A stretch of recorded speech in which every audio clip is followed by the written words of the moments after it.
legacy of the red, white, and blue. It's time for Veterans Issues, the show that brings you information about veterans, military, and their family. Now here's your host, Ken Rollins.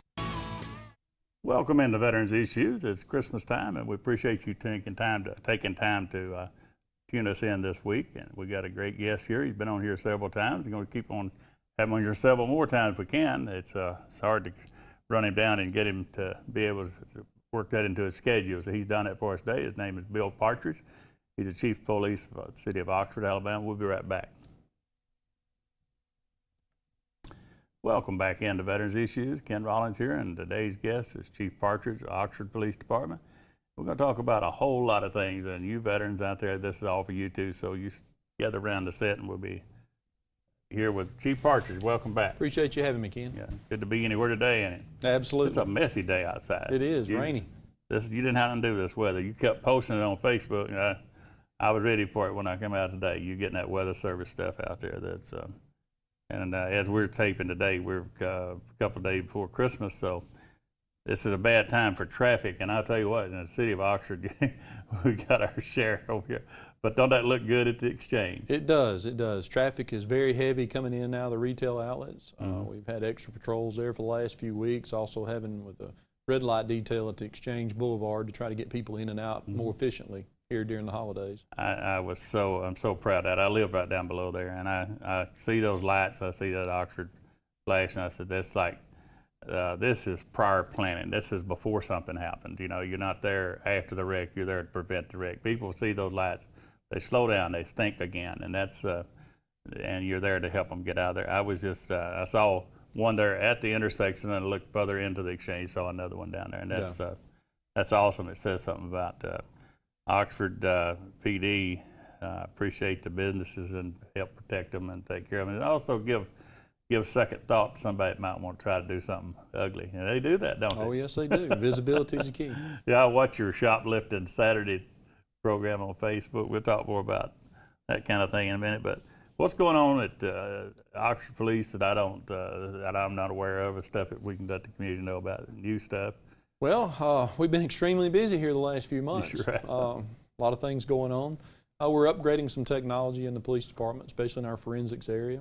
We've got some new forensics things going on, such as DNA, rapid hit DNA, that we're going to be working on the first part of 2015, real hot and heavy.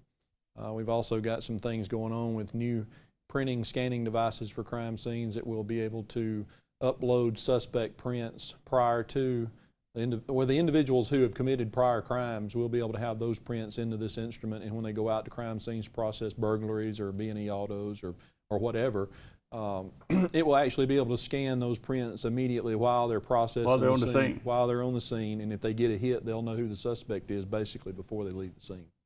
Because if Bubba goes out there and does something bad and his fingerprints are already on record, before he can get back to his place of residence or where he might be headed, you know we put out a you're looking bolo for him. that we're looking for that individual. That's How about that? That is so good. Now, I saw something in today's paper about, and you talked about it once before, is that DNA thing, but today I saw where you was working with Jacksonville State. Is your equipment, is Oxford's equipment, or what? We're sharing equipment right now. What we do is we share technology with each other. We also share personnel with each other. It's a win-win situation for both of us. It gives them and their group an opportunity to come out to actual crime scenes to further what they're doing as far as the forensic side of it. It also helps us manpower-wise at crime scenes, and it also gets us to be able to demo and T&E new forensic equipment out in the field and make sure that, hey, this is going to work, or no, this doesn't work, and this is where we need to head to. Like right now, where forensics is going in law enforcement is touch DNA. And what I mean by touch DNA is oil off your skin. When you leave a fingerprint on an object, you've left DNA there through the oil from your skin. It's called touch DNA. And that's where some of the things are going that we're working on, that we'll be able to swab that after we print it and have your DNA plus your fingerprint. You know, there's a lot of things going on that we're working on behind the scenes as far as with Jacksonville State and vice versa. But you have your own at the yes. We have our own crime scene, our own crime lab, our own crime scene investigators, and they work hand in hand with Jacksonville State. That's come a long way from the old days, and It has. It really has. but one of the things that you got that is I think is very important is the eyes of Oxford people who see something, say something, and don't mind letting you know about it. Exactly. Community involvement's the key. Law enforcement can't do everything by themselves. We have to have the community support. We have to have support of individuals who see things that are suspicious to call those things in. People tell me all the time, well, I didn't call that in because I didn't want to bother you. Well, you're not bothering us. That's what we're here for. We want to know that information, whether it's through an online tip online, whether it's a phone called in tip, whether you call the main line and leave it with the dispatcher, or you call me direct or call an investigator direct. We want that information, because you'll be surprised at cases that we're working on that when we get these phone calls, it actually breaks the case open because we found out something or a piece of that puzzle that wasn't there before that we're able to put it together with. That's the thing about telling, that people don't realize that, for example, shoplifting. The stores have to recuperate that loss. They lose thousands of dollars worth of stolen goods. We have to pay for that. That's right. That's Exactly. We're here for the citizens of our city. We're here for the business owners. We're here to provide them a service, and that service is to arrest the individuals who are committing these crimes in their businesses. And I have people call me during the week, and they're more worried about having their face put on shoplifting Saturday or wanted Wednesday than they are going to jail or doing the time because they don't want their friends to see it. Well, my simple solution to that is don't come down here and commit a crime. You won't be on our Facebook page, and the public won't see you. They beg us not to put their face out there. We're going to put your face out there. If you don't want to be there, don't come down here and do it. We're here to provide that service, and we're going to continue to provide that service. We have zero tolerance when it comes to thefts and drugs. You're going to get posted. Yeah, before we go to this next, I need to know if we got any time back. Okay, we got some time. The one thing that at this time of the year, people go out and they have the parties, the Christmas parties. During the past 6 months or so, they don't drink. They get out there and they take a few drinks. It's not going to bother me. They're not used to doing that. I don't mean you have to be a drunk or whatever, but I'm saying people just want to have a little champagne and some wine at a party, and then they get behind the car, get behind the wheel. That leads to a lot of problems. It does, Ken. Buzz driving, as they say, is drunk driving. The best thing that you can do is to keep this in your mind. If you go to a party and you're going to drink, have a designated driver, and there's no problem. But if we catch you out on the road and you're above a .08 and you're an adult, you're going to be arrested. Well, I'm famous on Facebook about my postings, and I'm not politically correct by any scope of the word, but I want people to think about if they're watching this show and the privacy of their home, and their kids are sitting around, they've made it home in their cars. That may be because a law enforcement officer took a drunk off of the road. That might have caused a head-on collision with you and your children, or your children. So there's a lot of things that happen that we don't know about, that we are safe because that they remove them from the scene. And so if you're sitting there watching this show, be thankful to a law enforcement officer that somewhere along the line probably has pulled some off the street that might have harmed you. And if you have a business, they may be behind bars and not robbing you today because of the law enforcement. We got to go to a break. I'm getting on my soapbox here now. Come back, we're going to talk more with Bill Partrdige. There we are. Welcome back to Veterans Issues. We're talking Bill Partrdige, Chief of Police of Oxford. And as we went to break, Chief, we were talking about partying and stuff around the New Year's and things, but I wanted to finish that just because you're home safe, you may not have had that collision, but it might be because somebody's out there. So keep that in mind, folks, when you're talking about and thinking about our law enforcement.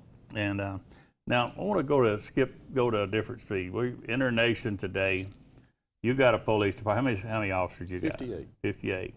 Population of the city of Oxford, roughly? About 23.5. 23.5. Businesses and businesses that depend on for security and that kind of thing.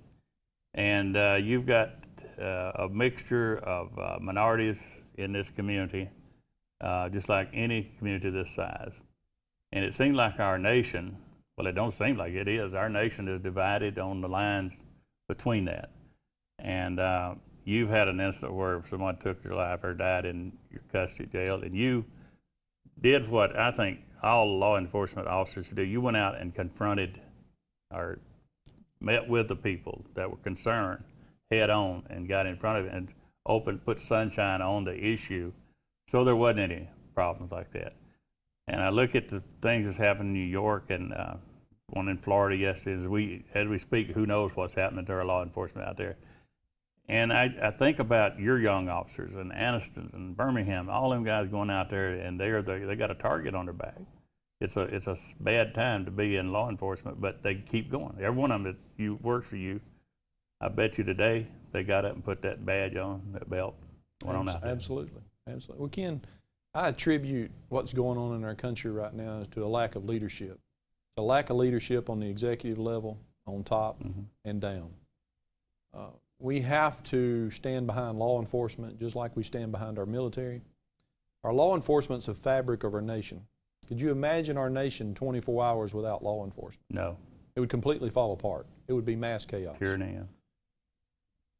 Police, I tell my people, and I've always believed this, law enforcement is not a black and white issue, okay? Race should never come into play on anything we do. Politics should never come into play on anything we do. Law enforcement should be insulated from the racial divides and the political divides. We have a standard of policies and laws that we go by, and that's what we do every day. It doesn't matter if you're black or white or red or brown or yellow. It doesn't matter. That does not pertain to what we do on a daily basis. We have officers who would risk their lives and die for a black individual just like they would for that white individual. It doesn't have anything to do with color. And that's what's really irritating, I think, to most law enforcement officers is that every time you turn around, they want to bring race into play. Race has no issue in it, Right. okay? The issue is, instead of blaming the police officer for his actions that he took against a thug or a criminal who has committed a felony or tried to take that officer's life, focus on why that happened. Okay? Don't look at the fact that the officer had to shoot an individual who was trying to disarm him. Look at the fact that we have an individual who should be behind bars to begin with because he's committed numerous felonies. The focus should be on that person. It shouldn't be on law enforcement. Right. Now, I'll be the first one to tell you, if one of our people screw up, I'm going to be the first one there to pound them. Absolutely. Okay? But I'm They also know. going to stand behind them when they're doing the right thing. Absolutely. And race has nothing to do with what we do on a daily basis. And unfortunately, that's where this nation has gotten off to, and it's because of the lack of leadership. And it's a hard thing to do is somebody to prove a negative, to say, I'm not racist or I'm not being racist. That's all in your heart and in your head. You know? I think what worries me more than anything is that we have police officers that are working the street today in our country who are afraid or I won't say afraid, but has a thought in the back of their mind that if I were to enforce this the way it needs to be enforced, I'm going to be considered a racist or it is a racial issue where it's not to begin with. But that causes hesitation in the officer's mind, and that could also get him hurt or killed. That is exactly where I was going with the next one. I said I wanted to know if you could feel within you being an officer and in charge of so many officers. I've got to wonder that same thing you were talking about. If I go out there today and if I do A, B, C, or D, will I end up on the 6 o'clock news? And will I be brought before my boss, my badge taken, and my gun turned in, and be suspended for a period of time until let's go through a court thing? And that would cause, I wouldn't want to be the partner of the guy that was thinking like that. But what can they think in this day and time? I guarantee you it is entered to the back of their heads on calls. Yeah. Should I or shouldn't I enforce it right now? Because if I force the issue, it's going to blow up into a racial divide. Yeah. But having a police chief that they know will stand with them when they're right until it's proven that they were wrong. That's what Oxford Police that I know. I know a lot of your officers, and I don't believe there's a one down there that wouldn't think that you would stand with them when they're right, but God bless them if they're wrong when they do that. And they're going to make mistakes. Policemen are human. Absolutely. We're human beings just like everybody else. You know, we're not robots out there. Police officers make mistakes. Clergy makes mistakes. Yeah. Doctors make mistakes. Teachers make mistakes. The average human being makes mistakes. So, you know, we hold our officers at a higher standard. Absolutely. Okay? Because they are trained professionals to handle situations. But we have got to get away from the race baiting and the racial divide that's going on in our country right now. And it's got to start from the top. It's got to start from the president down. We've got to have somebody to stand up and say, look, people, we're a nation of laws. We're going to abide by those laws, because Lord knows if we don't, look where we're headed. Yeah. When we're looking at what's happening in little towns across the country, and then we look up into Chicago and we see that more people die in one day there than did the whole year in Afghanistan. And we like focus over here, but the trouble's over there. Well, the problem is, Ken, people don't want to focus on the problem. No. Okay? They don't want to look at the problem. They don't want to confront that problem because it's a difficult problem to solve. Yeah. But until, I really believe it's going to get worse before it gets better. But until people decide to focus on what the problem really is, it's not going to go away. Well, we got to get, some of it's got to get into the homes. I don't know how it's going to do it, whether it's going to be community leaders that are really leaders rather than agitators. And like the mayor that's telling the child, he's a multiracial kid, be afraid of the cops. Till we get past that, do you teach your children out there that the cops are the good guys? Go to them for help. They represent them. I can assure you, Ken, that if you leave your house and you abide by the law and you don't commit felonies or misdemeanors and you don't assault a police officer, you don't spit in his face, you don't hit him in the head or pull a gun or a knife on him, you have nothing to worry about. Nothing whatsoever. But you know, you've seen the little card I've got that I've gave a lot of your officers in Anniston. A lot of them got them. It says that I want you to know I appreciate your service, but I pulled up beside a state trooper one time and he looked at me like some idiot's coming up here now, and I rubbed my window down and he rolled his down, and I handed him that card. He looked at it and he pulled his glasses down. He just wasn't used to being told thank you, but I never forget that look on his face. It's like I could have gave him $1,000 wouldn't have made him feel any better about his job. And so with that, I wanted to say that if somebody wants to give themselves a good Christmas present, is go out there, and your officers don't mind being hugged. No. So you shake your hand and hug them and thank them for their service. And we've run out of time here today, but I want to wish you the best, all your officers out there, that they got some support out there. A lot of people support them. We appreciate what you do. Thank you for coming over today. Appreciate it. We'll have you back on here soon. We got to go to a break. Come back. I got some news that you can use. Stay where you at. Welcome back into Veterans Issue. Caught me off guard there for a minute, but anyhow, we're back, and I want news that you can use. But before we go into that, I want something I left off. I was talking with Chief Partrdige. He's got a program coming up called Coffee with a Cop. It's going to start next year, next month sometime. And you need to friend Oxford Police Department on your Facebook, and you'll know when that's happening. Nothing like getting I'm just going to assume that he's going to buy the coffee. So that's a great deal. It's to, I guess it's something along the line, knowing him is something where you get to know the policemen, that men and women that serve you in the community, and get you some ideas what you can do. But the best thing you can do is stay alert and make that call, like he said today, if you see something wrong. And you see this quilt behind me. This is a, what I want to call it. It's an honor quilt. It's a quilt of valor. There's a group that make those quilts, and you can see a part of it. But there's some engraving at the corner of it. That's my sister-in-law there. That's Shelby Looney, and she's part of that group. And she did this. Took her a long time to make me this quilt, and I don't have any valuables right now that I treasure any more than that. And I thought I'd hang it up here behind you and let you eat your heart out today. But there's some inscription there that. Very, very, there's the inscription right there. Quilt of Valor presented to Kenneth Rollins, United States Army, Vietnam War, 66 and 69, made and quilted by Shelby Looney in November 2014. I didn't know Kizzy had that ready, but that's something I'm very proud of.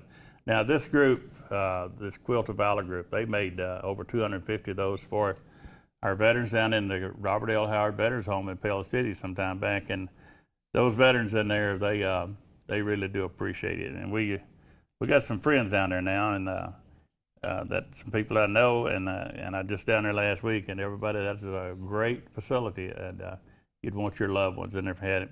Now I was going to say something about the flu shots. I don't know what to tell you. I spent 2 nights up at the hospital, and I've had the flu shot, but they say I don't have the flu, but I got flu-like symptoms, so I'm not going to advertise taking that flu shot today, so we'll skip over all that.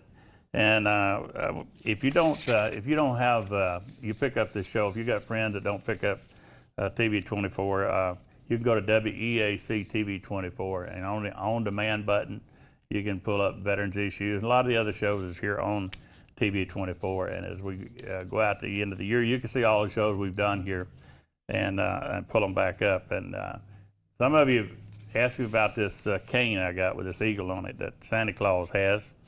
Jack York has those, and his phone number is 256-237-4743. Call Jack, and he'll fix you up a cane. It's a great gift for a loved one, and especially if you got a veteran in your family. And the VA over in Birmingham, for all you veterans, they are building a new eye clinic, and for the women, they're building a new women's clinic. And this is what you're really going to love. They're going to build a huge parking deck that's just for the VA hospital. So all that's underway right now, and that's something to look forward to in the next year or so. So we'd go to a different eye clinic over at Callahan, but this is going to have the eye clinic under this one building. And let's see, DD-214s, if you don't have one, you need to have it where somebody will know where they can get to it in case you pass away. And we're all going to do that. So make sure you know where your DD-214 is. And the reason I keep pumping that is because it's very seldom I go on any period of time before somebody calls me saying, how do I get my husband's DD-214, that kind of thing.